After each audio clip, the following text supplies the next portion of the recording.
میرے مشاہدے کے مطابق عصر کا وقت سلفی ٹائم اور حنفی ٹائم دونوں کے ہاف پوائنٹ کے اوپر بنتا ہے. اگر آپ سورج کو دیکھیں تو یہ میرا مشاہدہ ہے گرمیوں اور سردیوں دونوں کا. تو کیا یہ میرا نتیجہ درست ہے؟ اور اس ہاف ٹائم سے پہلے ظہر ادا کی جائے اور اس ہاف کے بعد عصر ادا کر دی جائے. جی ہم سب یہ عصر کا وقت ہے کیا؟ یہ مرل عین جو ہم کہتے ہیں عام طور پہ کتابوں میں لکھا، تو اس سے مراد کیفیت کیا ہوتی ہے؟ یعنی آپ کھڑے ہوئے ہیں تو سورج کہاں پر آئے گا آپ کہیں گے تب عصر کا وقت ہو گیا ہے؟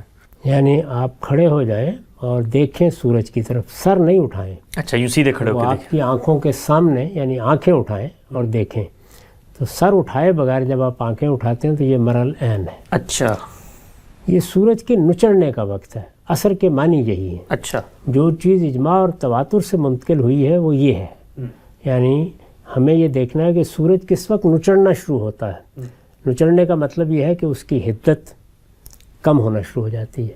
وہ اس طرح نصف النہار پر اب نہیں ہے، وہ آہستہ آہستہ اپنی قوت میں کمزور ہو رہا ہے.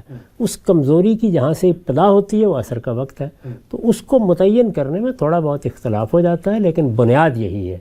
عصر کا لفظ اسی پر دلالت کرتا ہے، اور نمازوں کے اوقات اصل میں ان کے نام سے منتقل ہوئے ہیں. یعنی فجر، اسی طرح سے ظہر، اسی طرح سے عصر، مغرب، عشاء. یہ در حقیقت کیا ہے؟ یہ ان تغیرات کے نام ہیں. تو یہ نام خود بتا رہے ہیں کہ ان کا وقت کیا ہونا چاہیے.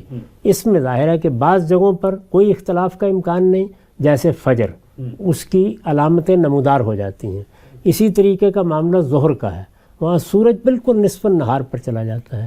یہی معاملہ مغرب کا ہے، وہاں ہم غروب کو دیکھ سکتے ہیں. یہ وہ نمازیں ہیں جن میں بالعموم کوئی اختلاف نہیں ہوتا. عصر میں ذرا صورتحال مختلف ہی ہو سکتی ہے، تو اس وجہ سے لوگ تھوڑا بہت اختلاف کرتے ہیں. آپ آسانی کے ساتھ، جیسے انہوں نے کہا، درمیان میں اگر کھڑے ہو جائیں تو کم و بیش یہ ٹھیک ہی ہوتا ہے، اس پر عصر کی نماز پڑھی جا سکتی. ٹھیک، بالکل واضح ہو گیا. آگے بڑھاتے ہیں. جی آپ سوال کیجیے گا. السلام علیکم، امید ہے آپ سب خیریت سے ہیں. میں محمد ساحل ہوں افغانستان سے. میرا سوال یہ تھا کہ کامیاب ہونے کے لیے اسلامک پرسپیکٹیو میں کیا چیزیں ضروری ہیں؟ یعنی ہارڈ ورکنگ ہے، ادھر اللہ کی توفیق بھی ہے کہ اللہ کچھ عطا کرتا ہے آپ کو یا نہیں عطا کرتا ہے. International literature and other things we see look as well, that luck is also important. If you are not lucky you won't be successful. So Islamic perspective میں سکسیس کا کیا فارمولہ ہے اینڈ لک ایگزسٹ کرتی ہے یا نہیں؟ ہم سب افغانستان سے سوال ہے.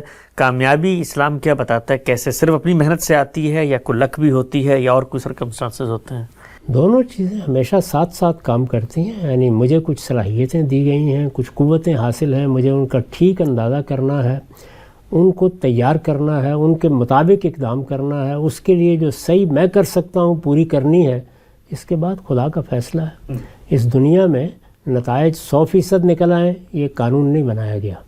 اس میں انسان جدوجہد کرتا ہے، بارہا نتائج اس کے مطابق نکلتے ہیں. عام طور پر ایسا ہی ہوتا ہے، لیکن کبھی نہیں بھی نکلتے. تو چونکہ یہ دنیا ابتلاء کے اصول پر قائم ہے، اس وجہ سے دونوں چیزوں کو ساتھ لے کے چلنا چاہیے. آدمی اللہ تعالیٰ کے سامنے دست بدعا بھی رہے، اس کی توفیق بھی مانگے، اور اگر کسی ایک خاص جدوجہد میں کہیں ناکامی محسوس ہو رہی ہو تو غور کرے کہ کیا میں نے کسی چیز کے انتخاب میں غلطی تو نہیں کی، اقدام میں غلطی تو نہیں کی، سعی و جہد میں غلطی تو نہیں کی.